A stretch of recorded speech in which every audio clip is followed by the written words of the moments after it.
কেবল সম্মান নয়, এবার আর্থিকভাবেও বৃষ্টি ও লিমনের পরিবারের পাশে দাঁড়ানোর ঘোষণা দিল ফ্লোরিডা ইউনিভার্সিটি।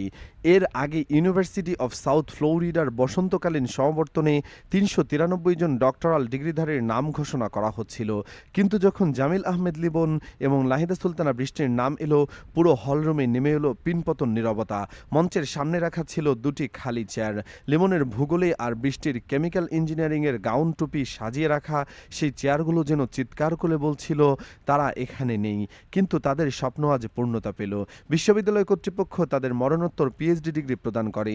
১ মিনিট নীরবতায় স্মরণ করা হয় তাদের মেধা আর পরিশ্রমকে। তাদের হয়ে ডিগ্রি গ্রহণ করেন বাংলাদেশ কনসুলেটের প্রতিনিধি। শুধু সম্মান নয়, এই দুই পরিবারের পাশে পাহাড়ের মতো দাঁড়িয়েছে লিমনের সহপাঠী আর শিক্ষকরা। শিক্ষক কাইরেন্স উদ্যোগ নিয়েছিলেন গোফান্ডমিতে তহবিল সংগ্রহের। লক্ষ্য ছিল $2 লাখ, কিন্তু মানুষের ভালোবাসা আর সংহতি সব সীমানা ছাড়িয়ে গেছে। প্রায় 2,44,00,000 টাকা সংগৃহীত হয়েছে। এই বিশাল অঙ্কের অর্থ লিমন ও বৃষ্টির শোকাতুর পরিবারের কাছে ব্যাংক ট্রান্সফারের মাধ্যমে পাঠানো হচ্ছে। টাকা হয়তো সন্তান হারানোর শোক মুছতে পারবে না, কিন্তু এটি প্রবাসে থাকা মানুষের এক গভীর দায়িত্ববোধ আর ভালোবাসার নিদর্শন হয়ে থাকবে। টাকা হয়তো স্বজন হারানো হাহাকার, বাবা মার মনের গভীর শূন্যতা মুছে দিতে পারবে না, কিন্তু জীবনের রূঢ় বাস্তবতায় এর প্রয়োজনীয়তা অনস্বীকার্য। অনেক সময় অকালে চলে যাওয়া মানুষটি হয় পরিবারের একমাত্র উপার্জনক্ষম ব্যক্তি। লিমন বা বৃষ্টির মতো মেধাবীরা তাদের পরিবারের ভবিষ্যৎ গড়ার স্বপ্নে ছিলেন। তাদের অবর্তমানে বাবা মায়ের বার্ধক্য বা পরিবারের অন্যান্য সদস্যদের মৌলিক চাহিদা মেটানোর জন্য এই অর্থ একটি বড় সুরক্ষা কবচ হিসাবে কাজ করে। প্রিয়জনের স্মৃতিকে অম্লান করে রাখতে অনেকে তাদের নামে ট্রাস্ট, লাইব্রেরি বা চ্যারিটেবল প্রতিষ্ঠান গড়তে চান। লিমনের বা বৃষ্টির পরিবার এই অর্থ দিয়ে এমন কোনো কাজ করতে পারে যা চিরকাল তাদের নামকে মানুষের সেবায় বাঁচিয়ে রাখবে। সংক্ষেপে বলতে গেলে টাকা হারানো প্রাণ ফিরিয়ে দিতে পারে না ঠিকই, কিন্তু এটি শোকের সাগরে নিমজ্জিত পরিবারটিকে অন্তত ভেসে থাকার এবং ঘুরে দাঁড়ানোর একটি শক্ত ভেলা উপহার দেয়।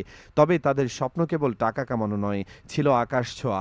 দেশ ছেড়ে হাজার মাইল দূরে পাড়ি জমিয়েছিলেন নিজেদের মেধা আর শ্রম দিয়ে পৃথিবীকে বদলে দেওয়ার জন্য। কিন্তু মাঝপথে এক নৃশংস অন্ধকার থমকে দিল সেই পথ চলা। তাদের মৃত্যুতে শুধু দুটি পরিবার নয়, কেঁদেছে পুরো বিশ্ব। কিন্তু এই শোকের মাঝেও এক অভূতপূর্ব সম্মান আর ভালোবাসার গল্প তৈরি হয়েছে, যা আজ আমাদের সবার চোখের কোণে পানি এনে দেবে। গত 16 এপ্রিল দিনটি অন্যরকম হতে পারত, কিন্তু সেদিনই নিখোঁজ হন লিমন ও বৃষ্টি। এক সপ্তাহের উৎকণ্ঠা শেষ হয় এক বিভীষিকাময় খবরে।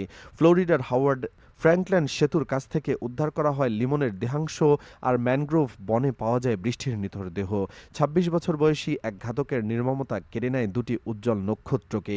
পুরো বাংলাদেশি কমিউনিটি স্তব্ধ হয়ে যায় এই পাশবিকতায়।